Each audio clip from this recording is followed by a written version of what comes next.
నమస్కారం ఘంటారావానికి స్వాగతం. ముందుగా ప్రధాన అంశాలు. భారీ నష్టాల్లో స్టాక్ మార్కెట్లు, 700 పాయింట్లకు పైగా నష్టాల్లో సెన్సెక్స్.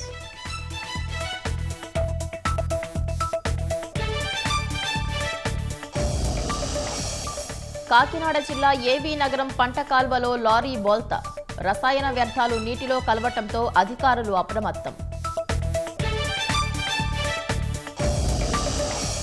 ముందుకు సాగని కాకాని రామిరెడ్డి కల్తీ మద్యం కేసు విచారణ, దస్త్రాల గల్లంతుతో పురోగతి శూన్యం, సుప్రీం ఆదేశాలకు తూట్లు.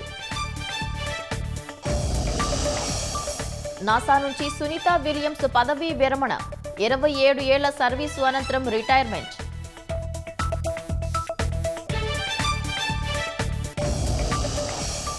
ట్రంప్ ప్రయాణిస్తున్న విమానంలో సాంకేతిక లోపం, WEFలో పాల్గొనేందుకు స్విట్జర్లాండ్కు వెళ్తుండగా ఘటన.